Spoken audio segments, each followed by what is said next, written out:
কেন আমাদের রুজিতে বরকত কমে যাচ্ছে? আজ সমাজে লক্ষ্য করলে দেখা যায়, আয় আছে কিন্তু শান্তি নেই, টাকা আছে কিন্তু তৃপ্তি নেই, সম্পদ আছে কিন্তু বরকত নেই। এর মূল কারণ কি?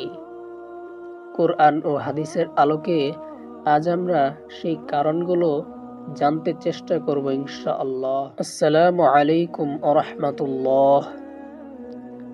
প্রিয় ভাই ও বোনেরা, আজ আমরা একটি গুরুত্বপূর্ণ বিষয় নিয়ে আলোচনা করব। কেন আমাদের রুজিতে বরকত কমে যাচ্ছে?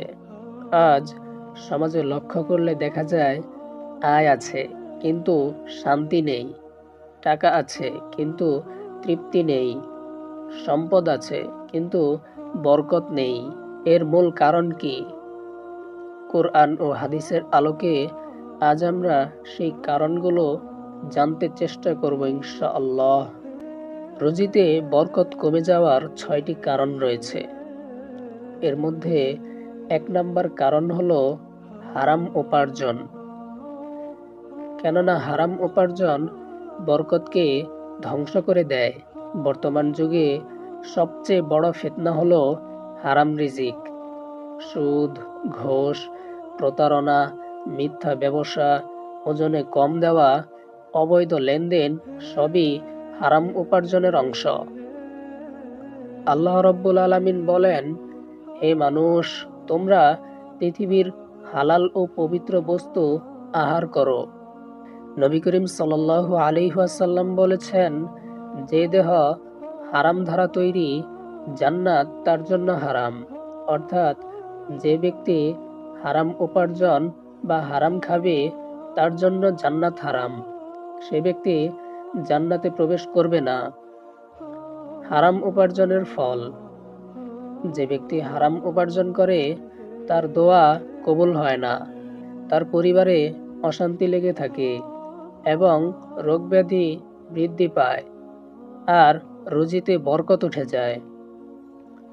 রুজিতে বরকত কমে যাওয়ার 2 নাম্বার কারণ হলো নামাজ ও ইবাদতে অবহেলা করা। অনেক মানুষ আছে যারা নামাজ পড়ে না, অথচ তারা রুজিতে বরকত চায়। এটা সবচেয়ে বড় ভুল। আল্লাহ রাব্বুল আলামিন বলেন, তোমরা নামাজ কায়েম করো এবং যাকাত আদায় করো। নবী করিম সাল্লাল্লাহু আলাইহি ওয়াসাল্লাম বলেন, বান্দা ও কুফরের মাঝে পার্থক্য হলো নামাজ। যে ব্যক্তি নামাজ ছেড়ে দেয়, তার উপার্জনেও বরকত থাকে না, তার ঘরেও শান্তি থাকে না, তার রিজিক পরীক্ষার মধ্যে পড়ে যায়। রুজিতে বরকত কমে যাওয়ার 3 নাম্বার কারণ হলো যাকাত ও সদকা না দেওয়া। যাকাত না দেওয়া মানে আল্লাহর সম্পদের হক নষ্ট করা। আল্লাহ রাব্বুল আলামিন বলেন, যারা স্বর্ণ ও রূপা জমা করে রাখে অথচ তা আল্লাহর পথে ব্যয় করে না, তাদের জন্য রয়েছে কঠিন শাস্তি। নবী করিম সাল্লাল্লাহু আলাইহি ওয়াসাল্লাম বলেছেন, কোন সম্পদ সদকার কারণে কখনো কমে যায় না। যাকাত না দিলে সম্পদের বরকত উঠিয়ে নেওয়া হয়, অপ্রত্যাশিত ক্ষতি আসে এবং রোগ ও বিপদ আসে। রুজিতে বরকত কমে যাওয়ার 4 নাম্বার কারণ হলো গুনাহ ও অশ্লীলতার ব্যাপকতা। আজ সমাজে ব্যভিচার, অশ্লীলতা, মাদক, গান বাজনা, সিনেমা নাটকের প্রভাব এগুলো অনেক ছড়িয়ে পড়েছে। আল্লাহ তাআলা বলেন, যখন কোনো জনপদে অন্যায় বাড়ে, তখন আমি সেখানে শাস্তি পাঠাই। নবী করিম সাল্লাল্লাহু আলাইহি ওয়াসাল্লাম বলেছেন, যখন ব্যভিচার প্রকাশ পায়, তখন মহামারী ছড়িয়ে পড়ে। গুনাহের পরিণতি হলো রিজিকে সংকট হয় এবং বালা মুসিবত আসে, আর পরিবারে অশান্তি লেগে থাকে এবং দোয়া কবুল হয় না। রুজিতে বরকত কমে যাওয়ার 5 নাম্বার কারণ হলো মিথ্যা, প্রতারণা ও আমানতের খেয়ানত করা। নবী করিম সাল্লাল্লাহু আলাইহি ওয়াসাল্লাম বলেন, ব্যবসায়িক 2 পক্ষ যদি সত্য বলে, তবে তাদের ব্যবসায়ে বরকত দেওয়া হয়, আর যদি মিথ্যা বলে, তবে বরকত উঠিয়ে নেওয়া হয়।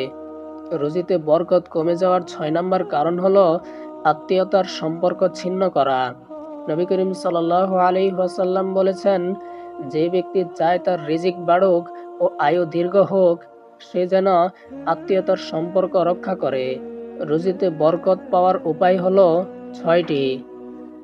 5 ওয়াক্ত নামাজ ঠিকমতো আদায় করা, হালাল উপার্জন করা, যাকাত ও সাদকা দেওয়া, তওবা ইস্তেগফার করা, আত্মীয়তার সম্পর্ক বজায় রাখা এবং মিথ্যা ও প্রতারণা ত্যাগ করা।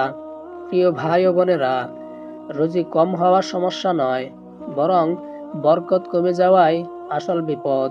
আর যদি আমরা দেখি আয় বাড়ছে কিন্তু শান্তি নেই, ব্যবসা আছে কিন্তু উন্নতি নেই, তবে বুঝতে হবে বাংলাদেশ সহ পুরো উম্মাহ আজ কোরআন সুন্নাহ থেকে দূরে সরে গেছে। আসুন আজ থেকেই আমরা প্রতিজ্ঞা করি, হারাম বর্জন করব, নামাজ কায়েম করব, যাকাত আদায় করব এবং গুনাহের পথ ছেড়ে দেব। তবেই আল্লাহ তাআলা আমাদের রুজিতে বরকত দান করবেন, ঘরে শান্তি দিবেন এবং সমাজে নিরাপত্তা দিবেন। হে আল্লাহ, আমাদের সমস্ত হারাম উপার্জন থেকে তওবা করার তৌফিক দান করুন। আমাদের রুজিতে হালাল ও বরকত দান করুন। আমাদের ঘরকে শান্তির ঘর বানিয়ে দিন। আমাদের সকল গুনাহ ক্ষমা করে দিন। আমিন। আসসালামু আলাইকুম ওয়া রাহমাতুল্লাহ।